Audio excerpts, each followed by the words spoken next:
মানুষের রিজিক কমে যায় চারটি বদ অভ্যাসের কারণে। কিছু বদ অভ্যাস রয়েছে যার কারণে মানুষের রিজিক কমে যায়, রিজিকের ভিতরে প্রশস্ততা থাকে না, রিজিকের ভিতরে বরকত কমে যায়। এই ধরনের কাজ থেকে আমাদেরকে দূরে সরে আসতে হবে। এক নাম্বার হচ্ছে সুদ খাওয়া। অনেক মানুষ আছে দেখবেন সুদ খায়, আল্লাহ তাআলা যেটাকে নিষেধ করে দিয়েছে সেটা সে এমন ভাবে খাওয়া শুরু করে, আবার সে ৫ ওয়াক্ত নামাজও পড়ে, দাড়িগুলো পেকে গিয়েছে, নামাজের সর্বপ্রথম কাতারে এসে দাঁড়ায়, আবার সুদের কারবারও করে। এরকম মুসল্লি সমাজে আছে না নাই? এই জন্য খবরদার, সুদের কারবার করা যাবে না। আল্লাহ পাক রব্বুল আলামিন সুদকে হারাম করে দিয়েছেন, এবং হারাম ইনকাম যারা করে তাদের ঘরের ভিতরে কখনো শান্তি আসে না, কখনো তাদের ঘরের ভিতরে শান্তি আসবে না। আল্লাহ পাক রব্বুল আলামিন এ ব্যাপারে পবিত্র কুরআনুল কারীমের ভিতরে নিজেই বলে দিয়েছেন। আল্লাহ তাআলা নিজে বলছেন ৩ নম্বর পারা ৬ নম্বর পৃষ্ঠার ৩ নম্বর লাইন, সূরা বাকারা ২৭৫ নম্বর আয়াতে আল্লাহ বলছেন, আহাল্লাল্লাহুল বাইআ ওয়া হারামার রিবা, বিজনেস লাউফুল এন্ড ইউজুরি আনলাউফুল। আল্লাহ তাআলা ব্যবসা করেছেন হালাল, আর সুদের কারবারকে করেছেন হারাম। আল্লাহ তাআলা ২৭৬ নম্বর আয়াত সূরা বাকারার ভিতরে আল্লাহ তাআলা জানিয়ে দিয়েছেন, ইয়ামহাকুল্লাহুর রিবা ওয়া ইউরবিস সাদাকাত। সাদাকা ডোনেশন করলে, দান করলে আল্লাহ তাআলা তার সম্পদের ভিতরে বরকত দান করে, কিন্তু যারা সুদ খায়, এই যারা সুদখোর, তাদের সম্পদের ভিতরে আল্লাহ তাআলা কখনো বরকত দান করেন না। সুতরাং রিজিক কমে যাবে এক নাম্বার যে বদঅভ্যাস, সেটা হচ্ছে সুদ খাওয়ার কারণে, এবং তাদের নামাজ, তাদের রোজা, কোনো ইবাদত আল্লাহ তাআলা কবুল করবে না। এবং সবচেয়ে নিম্ন গুনাহ হচ্ছে আপন মায়ের সাথে জিনা করার গুনাহ।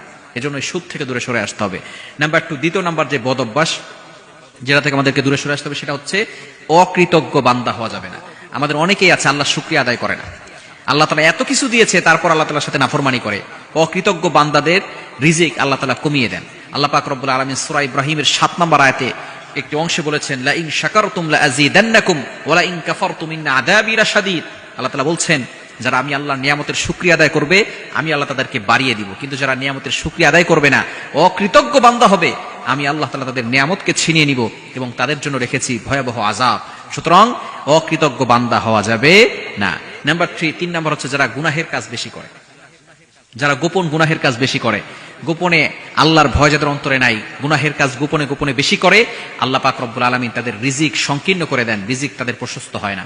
যাদের ভিতরে তাকওয়া আছে তাদের রিজিক আল্লাহ তাআলা বাড়িয়ে দেন। আল্লাহ তাআলা নিজেই বলে দিয়েছেন সূরা আরাফের 96 নম্বর আয়াত, 9 নম্বর পারা 2 নম্বর পৃষ্ঠার 1 নম্বর লাইন। আল্লাহ বলছেন, ওয়ালাউ আন্না আহলাল কুরা আমানু ওয়াত্তাকাউ লাফাতাহনা আলাইহিম বারাকাতিম মিনাস সামাই ওয়াল আরদ।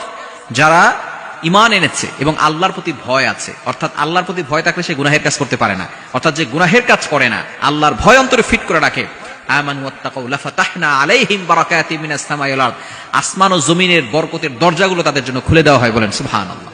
সুতরাং 3 নাম্বার হচ্ছে গুনাহের কাজ করা যাবে না, গোপনে পাপ কাজ করা যাবে না, আল্লাহর ভয় অন্তরে ফিট করতে হবে। এবং 4 নাম্বার হচ্ছে যে বদঅভ্যাস, সেটা হচ্ছে উদাসীনতা হওয়া যাবে না, অলস হওয়া যাবে না।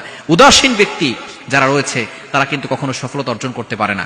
তারা উদাসীন যারা, এই সমস্ত ব্যক্তিরা কোরআন থেকে গাফেল, যারা নবীজি সাল্লাল্লাহু আলাইহি সাল্লামের সুন্নাহ থেকে গাফেল, যারা আল্লাহ তাআলার বিধান থেকে গাফেল, যারা উদাসীন হয়ে রয়েছে, আল্লাহ পাক রব্বুল আলামিন তাদের রিজিককে সংকীর্ণ করে দিবে। সুতরাং এই বদঅভ্যাস থেকে আমাদেরকে দূরে সরে আসার তৌফিক দান করেন, এবং বেশি বেশি করে আল্লাহ তাআলার ইবাদত করে আমাদের রিজিকের ভিতরে যাতে করে প্রশস্ত করতে পারি, আমাদের রিজিকের ভিতরে বারাকা আনতে পারি, আল্লাহ তাআলা সেই